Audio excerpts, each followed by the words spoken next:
जय श्रीकृष्ण। महाभारत युद्धर परिकल्पना और परिचालना मूल भगवान श्रीकृष्णकर अदृश्य हस्तर इंगित चालना निहित रही। जदि आम ओडिया साहित्य क्षेत्र में आलोचना करवा श्रीकृष्ण विषय जानवा चाहिए तेबे आदिकवि सारला दास होउछन्ति प्रथम कवि जे कि प्रथम से ओडिया कवि जे कि श्रीकृष्ण को भगवान श्रीकृष्ण को आमर नीलाचल धामर पुरी श्री जगन्नाथ सहित चिन्हित करिसेंति। महाभारत भली महाकाव्य सारला दास उल्लेख करिसेंति जे तांको परिकल्पना तांको चिंता और चेतना रे तांको लेखनी चालना रे से उल्लेख करिसेंति जे शबर राजांक द्वारा जेतेबेले श्रीकृष्ण निहित होइथिले परे भगवान श्रीकृष्णकर मृतपिंड अग्नि रे दग्धीभूत हैला नहीं, जहाद्वारा कि तांकर मृतपिंड को भगवानकर मृतपिंड को समुद्र रे भसाई दि जाइथिला। तेणु कवि सारला दासंकर लेखन रे से उल्लेख करथिले जे जहा परवर्ती समय रे नीलाचल ठारे भगवान श्रीकृष्णकर से जो मृतपिंड दारुब्रह्म स्वरूप एबे श्री जगन्नाथ मूर्ति भाव में पूजित हो आसुछि। महाभारत भली महाकाव्य आम श्रीकृष्ण भगवान श्रीकृष्ण विषय रे बहुत किसी जानवा पाई। आदिकवि सारला दास से श्रीकृष्णकर चरित्र चित्रण रे एभली साधु विज्ञ व्यक्तिर एक अलौकिक शक्ति को मानवीय स्वरूप भाव में से व्यक्त करिसेंति। तांकर महाभारत भली महाकाव्य रे से पाठक समाज को ओडिया साहित्य इतिहास रे जणाई देबाकु चाहिसेंति जे भगवान श्रीकृष्ण जड़े साधु और जड़े विज्ञ व्यक्ति भाव में तांकर चरित्र महाभारत रे विद्यमान। मात्र सारला दास तांकु तांका चरित्र चित्रण रे से जड़े कूटनीति संपूर्ण राजनीतिज्ञ भाव में एवं जड़े असाधारण भगवान को एक साधारण मानवीय रूप प्रदान करिसेंति। जदि आम व्यासदेवंकर संस्कृत महाभारत कथा देखिबा आलोचना करिबा सेथिरे भगवान श्रीकृष्णकर चरित्र को जड़े परम ज्ञानी तत्वदर्शी एवं अनासक्त कर्मयोगर साधक सिद्ध मंत्र गुरु भाव में श्रीकृष्ण को चित्रण करा जायछि। किंतु सारला महाभारत रे जड़े साधना भ्रष्ट सहज सिद्धाचार्य भाव में एक पांडव मानकर से यथार्थ जने सखा एवं दुख सुख भल मंद एवं दुर्दिन समय रे पांडव मानक सहित समकक्ष भाव में छिड़ा होइथिबार एक राजनीतिज्ञ कूटनीतिज्ञ भाव में तांकु भगवान श्रीकृष्ण को आदिकवि सारला दास मानवीय लौकिक चरित्र रे से उत्थापन करिसेंति। पांडव मानकु युद्ध रे विजय करबाकू जाई भगवान श्रीकृष्ण कूटनीतिर प्रश्रय नहीं एवं षड्यंत्र आश्रय नहीं, जहाद्वारा कि द्रोणाचार्य महारथी कर्ण भीष्म जयद्रथ दुर्योधन अभिमन्यु प्रभृति महा बड़ बड़ योद्धा को से अन्याय एवं अनीति बा रणनीति रे कूटनीति प्रयोग कर निधन कराइछन्ते। केवल सेतिकी नुहे महाभारत रे से एभली उल्लेख करिसेंति सारला दास जे कुरुकुल बा कुरु वंशर नाश निमंते से अनेक असत उपाय मध्य अवलंबन करने को पछाई नांती। जेमिति कि पंचु पांडव मानकर सहाय होइछन्ति श्रीकृष्ण तत्परे मध्य अति दुर्योधन को पांडव मानकर निमंते 5 खंड ग्राम दूत हिसाब रे जाई मागिछन्ति एवं कौरव मानक द्वारा यह प्रत्याख्यात हेबार अंतराल रे थिबा प्रधान कारण हेउछन्ति श्रीकृष्णकर अनिच्छा जनित चातुर्य बा कूटनीति।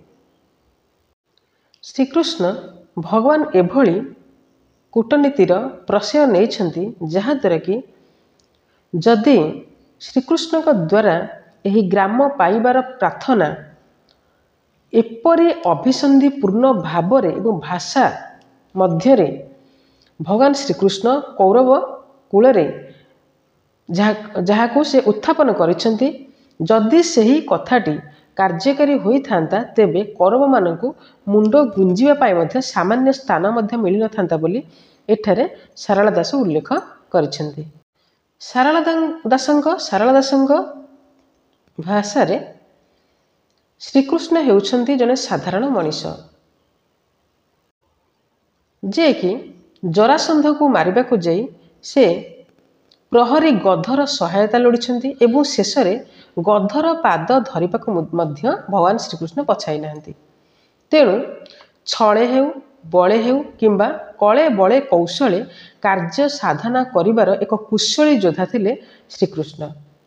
ଆଉ ମଧ୍ୟ ସାରଳା ଦାସଙ୍କର ଚିନ୍ତନ ବା କଳ୍ପନାରେ ସେ ଏଭଳି ମାନବୀୟ ଆକୃତି ଦେଇଛନ୍ତି ଭଗବାନଙ୍କୁ ଯେ ଭୀମସେନଙ୍କ ଔରସରୁ ଅର୍ଥାତ୍ ନାଗକନ୍ୟା ଗର୍ଭରୁ ଜାତ ହୋଇଥିବା ଯେଉଁ ଅଦ୍ୱିତୀୟ ବା ବଳଶାଳୀ ବୀର ବେଲାଳସେନକୁ ମଧ୍ୟ ସେ କୌଶଳ କ୍ରମେ ହତ୍ୟା କରାଇଥିବାର ଉଲ୍ଲେଖ କରିଛନ୍ତି।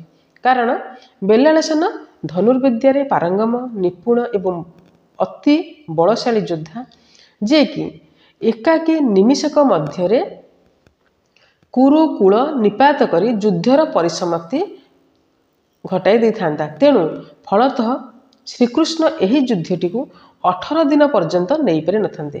ସେଥିପାଇଁ ସେ କଳେ ବଳେ କୌଶଳେ ଯୁଦ୍ଧର କୌତୁକ ଦେଖିପାରି ନଥାନ୍ତେ ଏବଂ ନିଜର ହଟ ଚମଟ ବା ନିଜର ଯେଉଁ ଅଦୃଶ୍ୟ ଶକ୍ତି ଦେଖାଇବାର ସୁଯୋଗ ମଧ୍ୟ ପାଇନଥାନ୍ତେ, ଯେଉଁଥିପାଇଁ ସେ ବେଲାଳସେନଙ୍କୁ ଚକ୍ରାନ୍ତ ସ୍ୱରୂପ ହତ୍ୟା କରାଇଛନ୍ତି ବୋଲି ଏଠାରେ ସାରଳା ଦାସ ତାଙ୍କର ମହାଭାରତରେ ଉଲ୍ଲେଖ କରିଛନ୍ତି।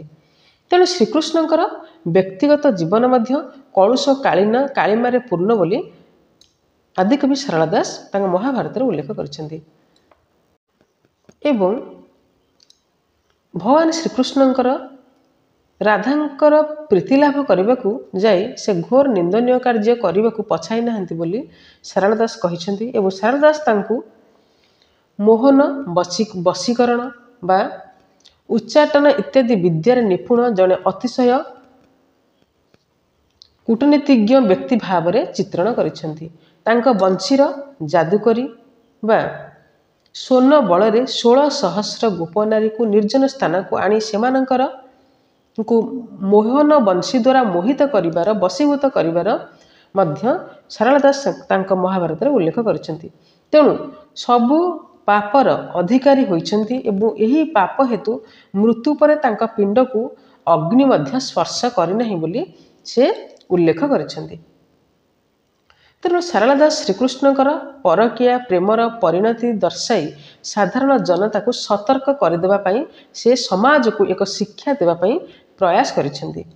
ତେଣୁ ଶ୍ରୀକୃଷ୍ଣଙ୍କର ଚରିତ୍ର ବିଭିନ୍ନ ଦିଗରୁ ଏବଂ ବିଭିନ୍ନ ଦୃଷ୍ଟିକୋଣରୁ ବିଚାର କରିଥିଲେ ମଧ୍ୟ ସାରଳା ଦାସ ତାଙ୍କୁ ଏକ ସର୍ବଶକ୍ତିମାନ, ପରମ ପୁରୁଷ, ପରମ ଯୋଦ୍ଧା, ପରମ ଜ୍ଞାନୀ, ରାଜନୀତିଜ୍ଞ, କୂଟନୀତିଜ୍ଞ